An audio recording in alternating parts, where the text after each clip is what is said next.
Hello, good afternoon po.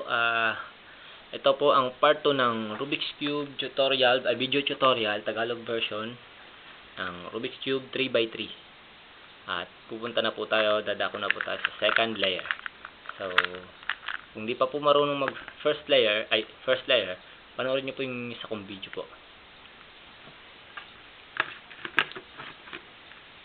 So, ginawa ko na po yung base at yung first layer para medyo pong mas mabilis po. Ang hanap, so yung base natin na kulay, white.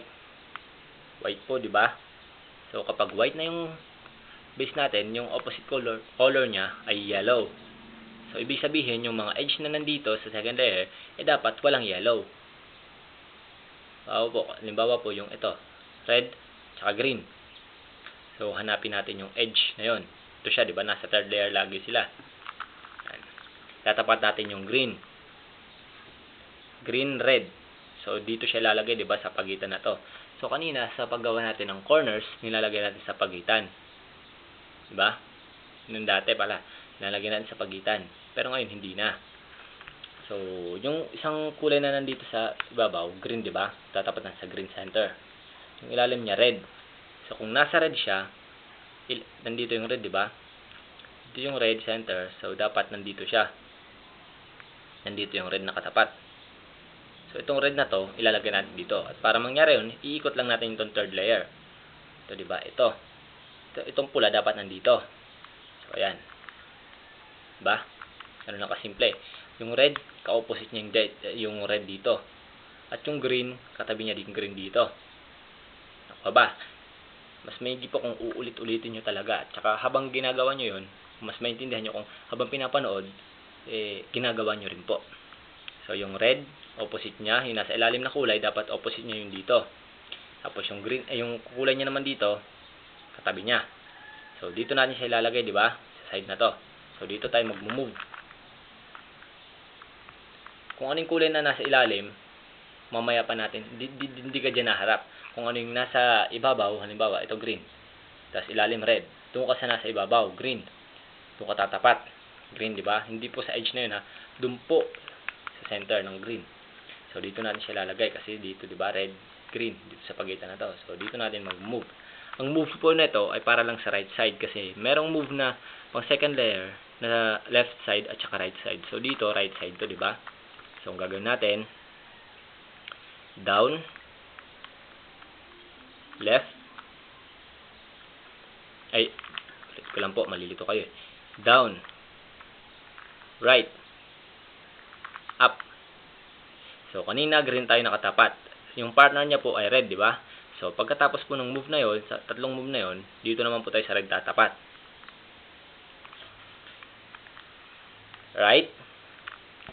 Ito naman po idadaw natin. Down,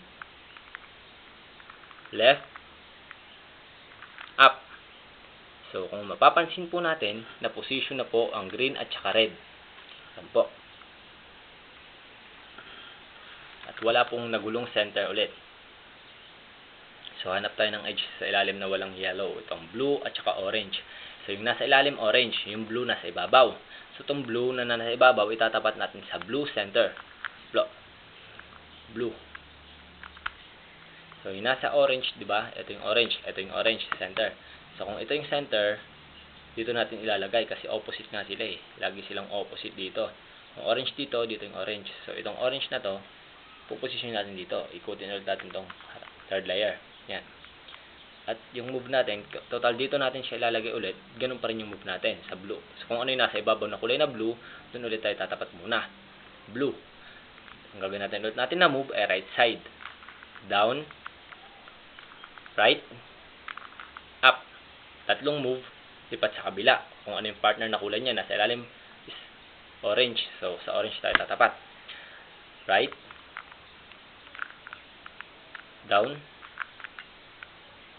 left, up. So ayan po, nalagay na po ulit yung blue and orange. So hanap ulit tayo ng may edge. Edge na walang yellow. Itong red, tsaka blue. Itong red yung nasa ibabaw.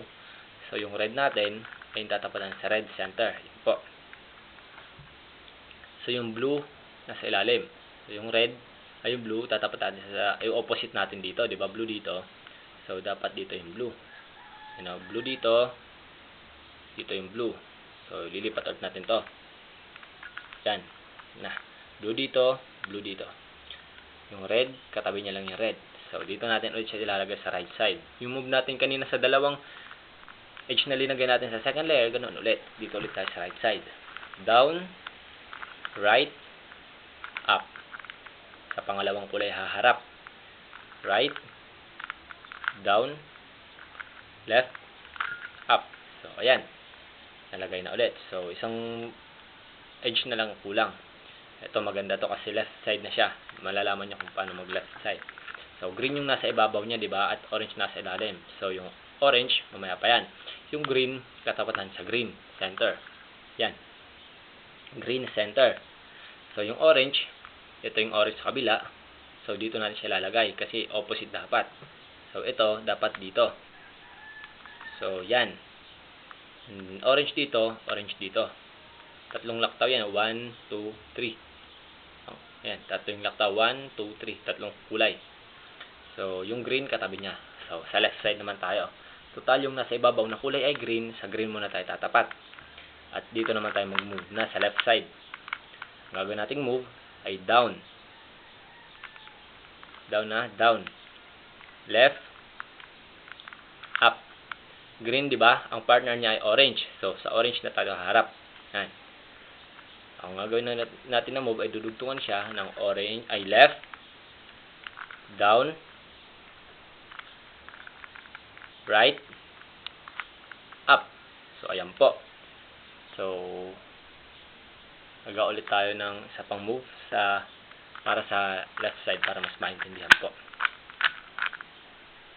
Yan. So, green, orange ulit. Yung green at saka orange. Dapat yung green na nasa ibabaw nakatapat sa center green. At yung orange, nandito yung orange, di ba? 1, 2, 3. So, dito siya. Nilipatan yung orange. Yan. So, dito tayo sa left side. Di ba dito natin siya lalagay? So, dito tayo. Nakaandapat tayo sa kulay na nasa ibabaw. Green, di ba? So, down, left, up. Sa pangalawang kulay, tatapat. Left, down. Dito tayo magda-down na. Right, up. So, nabuo na po lahat ng second layer. Yan po. At na walang nagugulo sa center. Tsaka dun sa kabila, wala pong liba. Yan po. So, thanks for watching po ulit. At susunod ko na po yung part 3